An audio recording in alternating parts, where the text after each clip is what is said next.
दोस्तों, हम सब लोगों की सोच अलग अलग हो सकती है। हम सब लोगों का सोचने का तरीका अलग हो सकता है, लेकिन हम सबके कर्म बुरे और अच्छे, इसमें अंतर स्पष्ट साफ पता चल जाता है कि किसके बुरे कर्म हैं और किसके अच्छे कर्म हैं। बुरे कर्मों की श्रेणी में क्या क्या चीजें आती हैं और अच्छे कर्मों की श्रेणी में क्या क्या चीजें आती हैं, यह जानना हम सब लोगों के लिए बहुत ही जरूरी है, क्योंकि यह सवाल है हमारा और हमारे समाज का, और हम अपने समाज का एक हिस्सा हैं। जब तक हम अपने समाज के प्रति जागरूक नहीं होंगे और अपने सामर्थ्य को नहीं पहचानेंगे कि हम समाज के लिए क्या अच्छा कर सकते हैं, तो इसके लिए सबसे पहले हमको यह जानना बहुत आवश्यक है कि अच्छी श्रेणी में क्या चीजें आती हैं और बुरे श्रेणी में क्या चीजें आती हैं। जब हम इन चीजों को समझ जाएंगे तो फिर हम अपने आप को पहचान पाएंगे कि हम किस चीज में अपना सामर्थ्य दे सकते हैं। जब तक हम अपना सामर्थ्य अपने समाज के प्रति नहीं देंगे, जब तक हम अपने आप को नहीं पहचान सकते। अगर आपके पास धन है तो आप धन द्वारा अशिक्षित बच्चों को शिक्षा दे सकते हैं, भूखे लोगों को खाना दे सकते हैं, कपड़े दे सकते हैं। अगर आपके पास अच्छी बुद्धि है, अच्छी वाणी है, तो आप अपनी वाणी द्वारा, अपनी जो आपके अंदर नॉलेज है उसके द्वारा आप समाज में अच्छाई फैला सकते हैं, सही राह दिखा सकते हैं।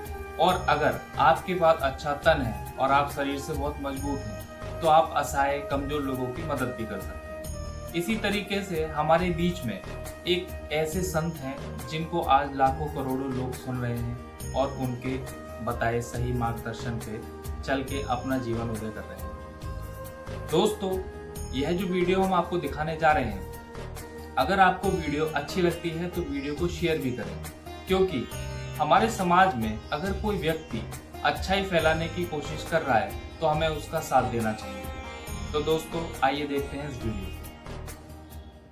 महाराज जी, क्रोधी मन को कैसे शांत करूं? क्रोध का मूल काम है। क्रोध की स्वयं की सत्ता नहीं। कामा संजायते क्रोधा, क्रोधा स्मृति विभ्रमा स्मृति भ्रंशात बुद्धिनाशो बुद्धिनाशात प्रणश्यति। पहली बात तो ये कि आजकल अपने लोग ऐसे आचरण करते हैं जिससे हमारी क्षमता शारीरिक और बौद्धिक दोनों नष्ट हो रही। खान पान और ब्रह्मचर्यहीनता, जो दृष्टि में ही नहीं देखा जा रहा, उस पर सुधार ही नहीं किया जा सकता। क्योंकि छोटे छोटे बच्चों के पास मोबाइल है, छोटे छोटे बच्चे गंदी हरकतें करके अपने को नष्ट कर रहे हैं। अब कैसे, जब नींव ही खराब है तो हम महल की बात कैसे कर सकते हैं कि बहुत बढ़िया बिल्डिंग बन सकती है। अगर संयम से रहा जाए, गृहस्थ भी ब्याह भी हो जाए तो भी संयम से रहा जाए, खान पान पवित्र किया जाए और प्रभु का नाम जप किया जाए, तो हमारी निर्णायक गलत है। हमें क्रोध कब आता है? जब हमारे निगेटिव प्रतिकूल कोई बात होती है। मतलब पॉजिटिव अनुकूल में कभी क्रोध आया है क्या? आप देखो, आ ही नहीं सकता।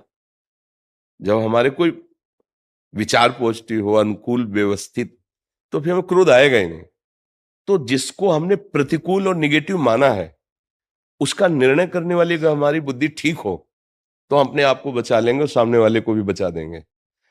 पर वो बुद्धि इतनी अपवित्र हो गई, असमर्थ हो गई, कोई ठीक निर्णय नहीं कर पा रहे, तो फिर हमें गुस्सा आ जाते हैं, लड़ाई लड़ते हैं, या मन से उसका अनिष्ट सोचने लगते हैं। हर तरह से हमारी भी हानि है, उसकी भी हानि है। जिसने हमारे प्रति नकारात्मक चेष्टाएं की तो उसकी हानि होगी कि नहीं ये तो पता नहीं, पर अपनी हानि तुरंत होने शुरू हो जाती है जब हम क्रोध करते हैं। हृदय जलने लगता है, विचार गंदे होने लगते हैं, भावना हमारी हमको जलाने लगती है। इसलिए ना तो उसके लिए ठीक है और ना अपने लिए ठीक है। तो इसको मिटाना ही हमारे लिए कर्तव्य है, और ये पवित्र बुद्धि विवेक के द्वारा मिटाया जा सकता, दूसरी कोई दवा नहीं। विवेक के द्वारा अगर विवेक हो जाए तो बात बन जाए।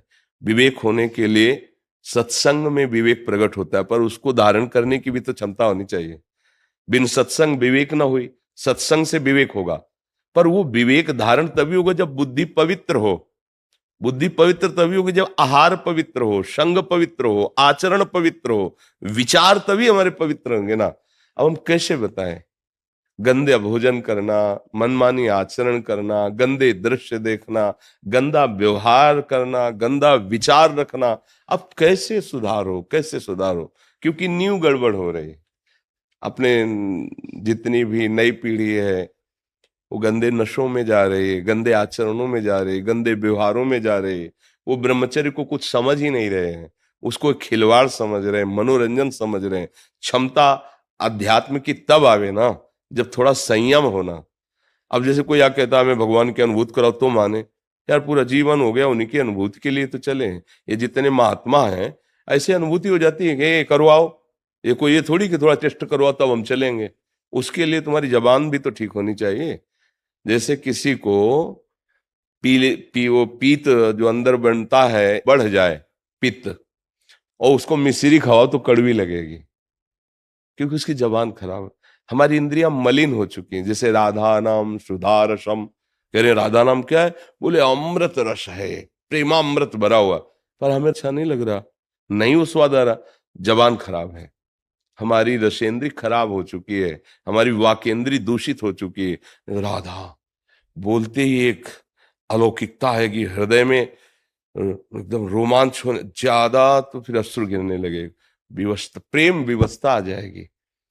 जब भरत जी चित्रकूट जा रहे हैं और सियाराम के लंबी सांस लेते हैं, पूरा चित्रकूट प्रेममय हो जाता है। महाप्रभु चैतन्य देव हे प्राणनाथ कृष्ण, जाओ वायुमंडल पूरा कृष्णमय हो जाता। नाम का देखो वो प्रभाव, और एक नाम का कि हमें बिल्कुल अच्छा नहीं लगता, हमारा हृदय द्रवित नहीं होता, तो नाम तो वही है पर हमारा हृदय बहुत मलिन हो चुका है, इसको ठीक करना होगा। तो थोड़ा ब्रह्मचर्य पर ध्यान दो, आहार शुद्ध रखो, गंदे लोगों का संग न करो और नाम जप करो, तो आपकी बुद्धि में विवेक आने लगेगा, क्षमता आने लगेगी उसको काटने की। काट दिया तो बात बन जाएगी, अब नहीं काटा तो फिर उसको काट दोगे। लड़ाई झगड़ा गाली गुप्ता ये सब यही तो हो रहा है संसार। नाक में गुस्सा रखा है, नाक में जरा से छू गया तो पीट देगा, वो गाली दे देगा। ये नहीं समझ रहा भीड़ है, धक्का लगा होगा, जिससे छुआ है वो भी असमर्थ है, भीड़ में उसको धक्का लगी, उससे हमारे द्वारा लगे, कोई बात नहीं। अगर लग भी जाए अपने, कोई बात नहीं, कोई बात नहीं, आप आराम से, तब लगेगा कि हाँ मनुष्यता है इसमें। तो अपने को आगे बढ़ना है तो आहार ठीक करो, कोई ऐसे गंदे पदार्थ नशे वाले मत लो। अब जैसे शराब पी ले फिर सोचे क्रोध ना आवे, शराब पी लेने पर अहम इतना बढ़ जाता है, अब अहंकार बढ़ चुका है तो सारे दोस्त उसमें बैठे हुए हैं, अब आप जरा से छेड़ दोगे तो फिर लड़ाई झगड़ा शुरू। तो अब वो बुद्धि जिसने शराब पी है, क्या कभी वो ठीक निर्णय कर पाएगी ना पीने पर भी? क्योंकि मलिन तो हो गई ना।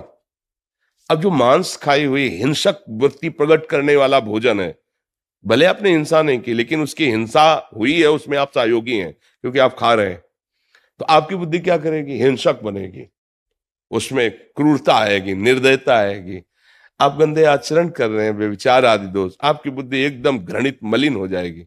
अब उस बुद्धि में विवेक उत्पन्न हो, निर्णय करने लायक बने, तो बड़ा असंभव सा दिखाई देता है आज के वायुमंडल में, वातावरण में। पर आप अहोभाग्य है, धन्य भाग है आपका कि आप इस अवस्था में भी अपनी बुद्धि को क्रोध रहित करना चाहते हैं। तो नाम जप करो, अच्छा आहार करो, और जब कभी कोई क्रोध दिलाने वाली बात आवे तो निश्चित समझो आपके किसी पाप का नाश करने के लिए वो भगवान लीला रचे, चुपचाप बचा के निकल जाओ, अपने को भी और सामने वाले को भी। हेलो दोस्तों, मेरा नाम राहुल है। मैं आशा करता हूँ कि आपको यह वीडियो अच्छी लगी होगी। इस तरह की ज्ञानवर्धक और प्रेरणादायक जानकारी प्राप्त करते रहने के लिए हमारे चैनल दान पुण्य को सब्सक्राइब करना ना भूलें, क्योंकि इस तरह की वीडियो हम अक्सर अपने चैनल पर डालते रहते हैं। और वीडियो अगर अच्छी लगी हो तो प्लीज़ शेयर करना ना भूलें। फिर मिलेंगे एक नई वीडियो के साथ। जब तक आप सभी लोगों को मेरी तरफ से जय हिंद, जय भारत।